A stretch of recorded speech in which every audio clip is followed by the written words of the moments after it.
As an athlete, there's this mental tool that you're not using, and that it is possibly the most important thing that you can do as a lacrosse player, as an athlete, and just in your life in general. And that's using stress, using failures, and using change to your advantage. Let's start with stress, which is going to be one of your biggest assets as a lacrosse player.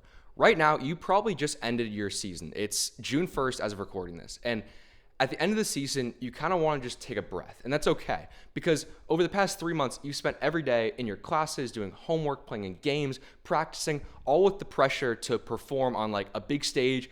And it's a lot. Like, I get it. It's a lot. So you're very stressed out. But during that time, you're probably pretty motivated. And what happens, at least for me, and I noticed with a lot of other players, is once you're done with that period and you move into the summer and maybe you don't have much going on, you have a lot of time on your hands, what you do is you become way less motivated to work out, to play lacrosse, even though you have double, triple, quadruple the amount of time you did before. That free time, it becomes infectious. And then when you get into your workouts, you're lazy, you don't want to do it. It's you miss more workouts than you would with a packed schedule. So my biggest fix to this is always to add stress to my life during periods of time when I have all of this downtime. So for you during the summer, you can't just sit around and do nothing and then expect to train at your highest level for 2 hours a day and then just sit around the rest of the day. It's not going to work. You need to have something else. It doesn't need to be anything serious, but a summer job, something to do, something to fill the time besides lacrosse. And then when it's time to play lacrosse, you go all in. Like you fully focus on it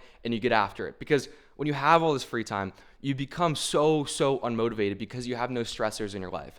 So for me, when I'm in season, when I only have like 45 minutes to lift or an hour to lift at like 6 a.m. or in the morning before all my classes, that's when I get the best lifts. Like that's when I have the most efficient time because I know in my head I have 1 hour to do this and I have nothing else, so I better go all in. But as opposed to when you have like a 3-hour block to work out, you're kind of going to be like lazy, lackadaisical, you have nothing else going on.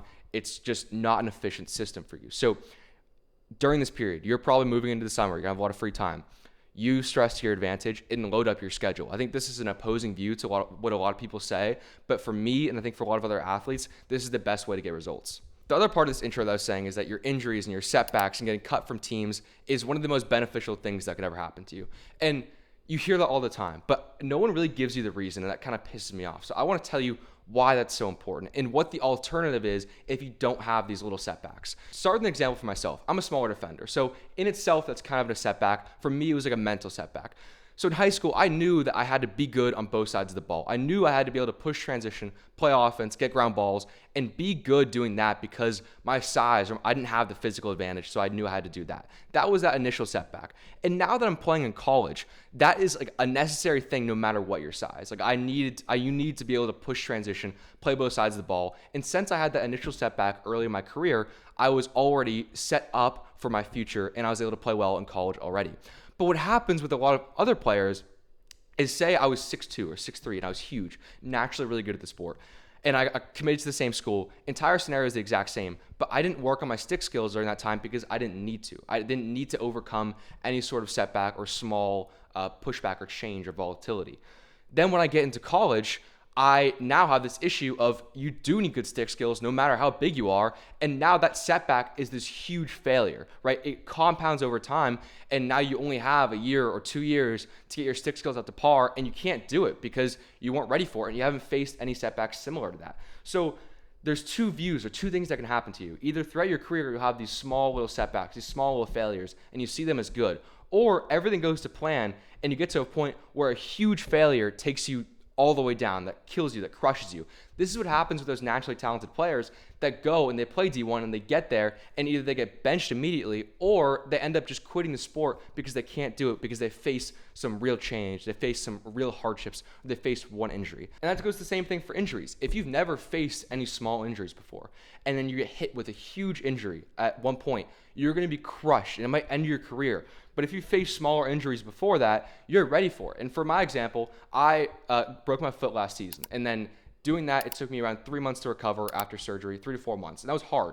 And now I have a torn ACL. But the good thing is that because I broke my foot last season, I'm way more prepared to deal with this ACL. I kind of know what I have to do. I know that I have to pay attention to the rehab. But say it was last season I tore my ACL.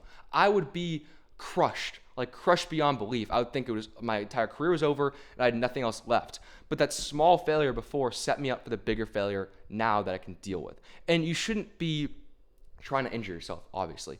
But things like this are going to happen. And when they do happen, you have to have the presense to notice that like this is going to be good for you in the end. And if you're younger, this is hard because you haven't seen your failures and your setbacks play out into successes later. So you hear people like me and you hear people say that like Michael Jordan got cut from his high school basketball team and now he's the best basketball player ever.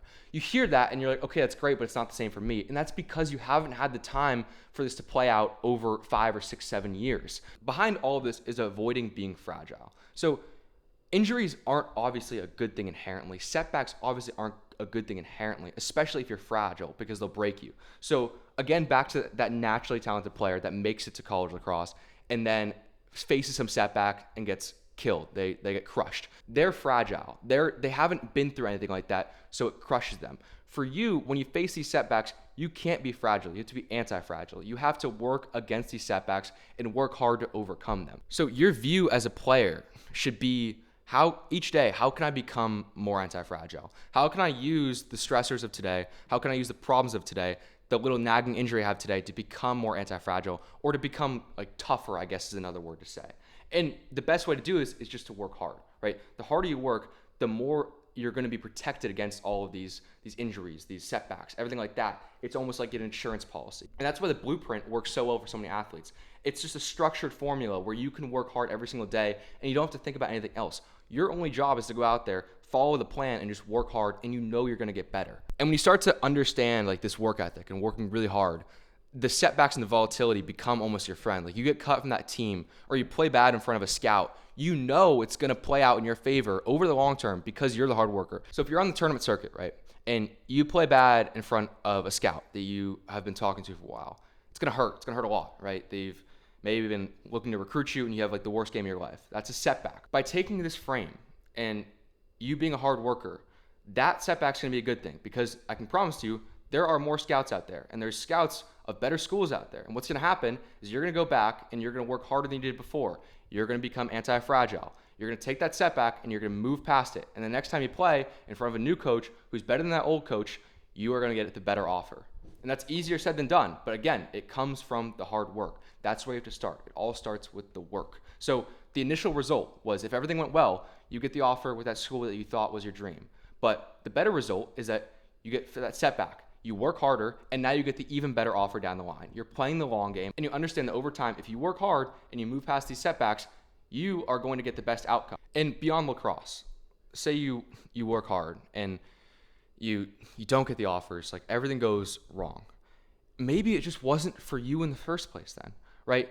The alternative is you go to your dream school, right? And you somehow sneak in by like everything goes as planned. You sneak in, you get in there. You might sit on the bench for 4 years and you'll never play. Like, is that what you really want? Like that, the Instagram post of committing, it fades really quickly. That initial feeling of excitedness, it fades quickly. It's going to hurt if you don't get the offers that you want. But I can promise you, there's a reason wherever you're at. And whether that means playing club lacrosse or not playing lacrosse at all in college, or whatever your path ends up being, that's the right one for you because it's a resemblance of the choices you made. So you might be jealous of the guys that get the commit on the first day that you're allowed to. But we have to understand is that those guys don't have any optionality. They took the first offer. Maybe they had multiple offers, but on the first day they took it.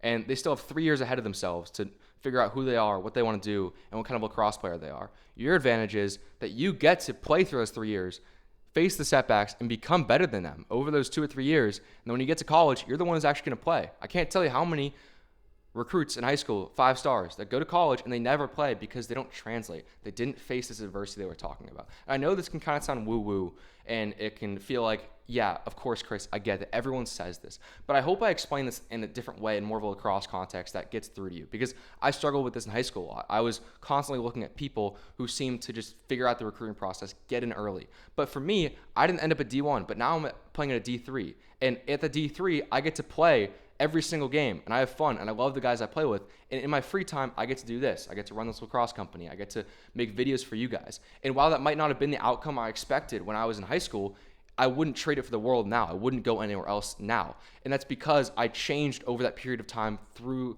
those adverse outcomes, through those setbacks, through those challenges. So as an athlete, as a person, you have to accept all the things that are going to happen to you. It's not going to be easy, and maybe you don't have to wish for them, right? But at least be indifferent to them, right? When you get injured, Don't cry. Don't say, why me?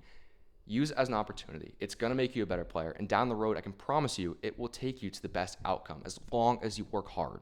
Thank you so much for watching. This is the perfect time for you to start training with the G League Blueprint. You're moving into the off season and scouts are going to start watching you, and everyone else is kind of slowed down their training. But if you start ramping up your training and you start getting after it, this is your time to get ahead. So check the link on screen or in the description to start training today with the G League Blueprint. And thank you so much for watching. I hope you enjoyed this video. It's a little bit different. It's kind of me more just freestyle ranting, but I wanted to get some ideas out and I hope you enjoyed it. Thank you.